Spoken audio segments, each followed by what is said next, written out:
What is kind of the timeline from where you would start as a busser to a Probably like waiter? the question I get the most Yeah. when I talk to someone. It really depends, and it really just depends on. It depends a little bit on the opportunities as they come up, but it really more often, at least in this restaurant, it depends really on you and how much you actually apply yourself. And there's a certain place there where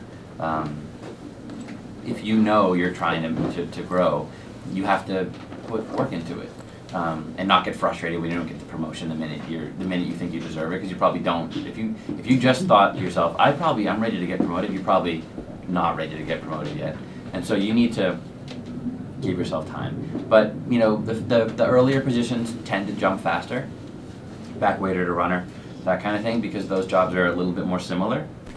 Once you get into the more customer facing positions, front waiter, sommelier, bartender, captain, it takes more time.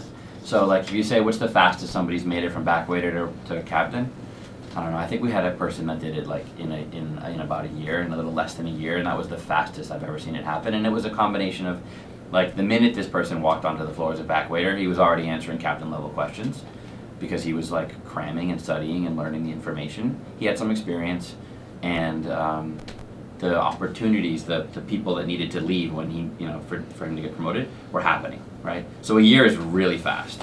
And not everybody makes it.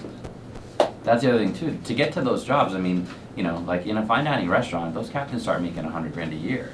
So not everybody's going to get to that place because most people just don't have the patience to wait, right? It just takes time. They're kind of coveted jobs. You have to get there, right? So it's a combination of your attitude, your ability to work with others, your ability to train and teach and learn and do a great job, and customers to be happy with you. But you have to be ready to dedicate yourself first. Right? You've got to say, I'm ready. I'm going to study. I'm always going to have the answers. Like I'm going to read on the train, right? So that when when a question comes up in the pre-meal meeting, I'm like, can someone talk about the new wine? You're like, hands up. It doesn't matter that you're a back waiter. Hand goes up, you talk.